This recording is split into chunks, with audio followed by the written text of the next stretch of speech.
지문의 종류가 몇 가지가 있는데요. 확대 지문, 미래 지문, 긍정 지문이라고 이렇게 세 가지 종류가 있습니다. 확대 지문 어떤 건지 좀 느낌이 오실까요? 미래 지문, 긍정 지문 어떤 건지 확대? 뭔가를 확대시키는 건가? 좀 이런 생각 드시잖아요. 또 미래 지문, 미래는 좀 느낌 오시죠? 미래를 뭔가 물어보는 질문인 것 같고 과거가 아닌 것 같고 또 긍정은 우리에게 너무 친숙한 단어죠. 부정적으로 질문하지 않고 뭐 긍정적으로 하는 건가 보다라고 하는데 맞습니다. 먼저 확대 지문부터 좀 살펴보려고 하는데요. 여러분 확대 질문은 이런 거예요. 여러분 지금 몇 시죠? 라고 제가 물어보면 9시 49분입니다. 이렇게 답이 딱 나와요. 여러분 아침 식사하셨어요? 여러분 아니요, 저 못 먹었어요. 저는 먹었어요. 저 샌드위치 먹었어요. 저 사과 한 쪽 먹었어요. 라고 답을 하잖아요.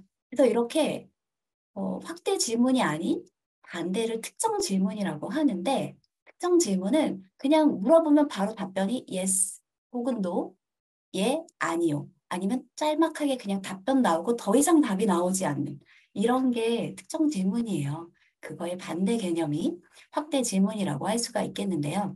지금 제가 시간을 물어보거나 식사하셨나요? 이런 게 특정 질문이에요. 그래서 답변이 그냥 간단하게 나오는 질문. 더 이상 뭔가 쭉 얘기를 하게 되거나 뭔가 생각하면서 대답을 할 필요는 없잖아요. 밥 안 먹었는지 먹었는지 바로 대답할 수 있으니까. 숙제했니? 이렇게 학생한테 만약 물어보면 아니요. 했어요. 막 이렇게 대답하잖아요. 그런데 좀 어떤 게 어려웠어? 그러면 저 숙제할 때 이런 게 어려웠고 뭐 이렇게 얘기할 수 있는 거잖아요. 질문의 종류가 좀 다른 겁니다. 확대 질문은 그러면 특정 질문과 확대 질문은 뭔가 그 질문 받은 사람의 생각을 자극을 주는 거예요. 뭔가 자극을 준다는 거는 10년 후 목표는 무엇입니까? 어, 와, 10년까지 만약에 생각을 안 해봤는데 자극이 된 거죠. 그래서 10년, 이거 10년 후의 목표요? 하고 새롭게 뭔가 평소에 안 해봤던 거에 대해서 생각을 해보면 잠깐 시간이 대답하는데 필요할 수 있어요. 그래서 여러분이 코칭을 실제 받아보셨다면 그런 어떤 질문을 받았을 때는 내가 바로 답변이 안 나고 이러면서 좀 생각을 하면서 해보셨던 기억이 있으실 거예요. 그리고 평소에 안 받았던 질문, 이 질문은 저 처음 받아봐요 하면서 안 해봤던 생각을 하면서 대답했던 경험들이 있으실 거예요. 예를 들어서 일생 동안 뭐 이루고 싶은 꿈은 무엇인가요? 결혼을 하시게 되면 어떤 가정을 만들고 싶으세요? 라고 한다면 뭔가 좀 생각을 하면서 내 사고가 뭔가 좀 내 생각을 탐색하기도 하고 더 깊어지기도 하고 넓어지기도 하면서 이렇게 질문을 하게 되는데요. 그래서 이런 걸 확대 질문이라고 합니다. 확대 질문의 장점은 상대방이 분명히 이런 생각과 가능성, 잠재력이 있는데 평소에는 내가 가지고 있는 틀 안에서만 생각을 하기 때문에 그걸 생각하지 못하는 거거든요. 그걸 확장시켜 준다는 의미가 있어요. 그래서 확대 질문이라고 합니다.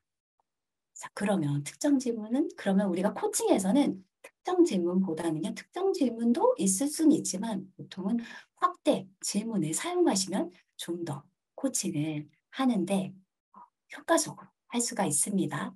그 다음에는 과거 질문이 아니라 미래 질문이라는 건데요. 미래 질문은 뭔가 앞으로에, 앞으로에 대한 질문이라는 거예요. 과거에 여러분 이거 뭐 했어요?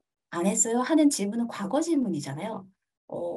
그때 어떤 거 했었어요? 라고 물어보는 거. 이런 거는 그냥, 저는 그냥 이렇게 했어요. 라고 하지만, 미래 질문이라면, 어, 만약에 저 이제 만약에 학생이 숙제를 못했어요. 라고 했다가 하더라도 그러면 앞으로는 숙제를 어떻게 선생님이 내줬을 때 어떻게 해보고 싶어?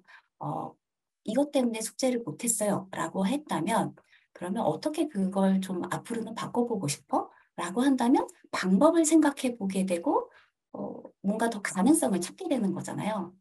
그래서 미래 질문이라는 거는 새로운 방법 또 혹은 가능성 이런 것들을 좀 모색할 수 있도록 하는 질문 방법입니다. 과거 질문이라면 했다, 못했다, 아니면 가능하다, 가능하지 않았다로 끝나는 건데 미래 질문이라면 이걸 어떻게 할 수 있게 더 이런 거 어떤 걸 해볼 수 있을까? 방법을 찾아보게도 되고 또 설계도 해보게 되고 자꾸 할 수 있는 쪽으로 가능성 있게 만드는 질문입니다. 다음에 이제 부정 질문, 긍정 질문은 딱 느낌 오실 거야. 부정적인 것보다는 뭔가 긍정적으로 질문해야겠다라는 생각이 드실 텐데요. 맞아. 왜 그렇게밖에 하지 못해요? 라고 질문하는 게 아니라 만약에 똑같은 상황이 된다면 다음엔 좀 어떻게 해보고 싶어요? 만약에 이걸 개선한다면 어떤 걸 시도해 볼 수 있을까요? 사실 우리 회사 내에서 굉장히 많이 질문 받아보신 질문인 것 같긴 해요. 저희는 또 긍정 질문 많이 사용하니까요. 그래서 이걸 개선하기 위해서 우리 어떤 방법이 필요할까요? 어떤 걸 해보면 좋을까요? 라고 뭔가 할 수 있는 쪽으로 질문을 던지는 게 긍정 질문입니다. 그래서 자, 다시 한번 정리를 해보면요. 특정 질문은 그냥 예, 아니오로만 답변 나오는 것들을 뭔가 더 생각해보게 하는 확대 질문으로 하고요. 과거 질문은 미래 질문으로, 또 부정 질문은 긍정 질문으로 코칭 때 해보신다면 효과적인데요.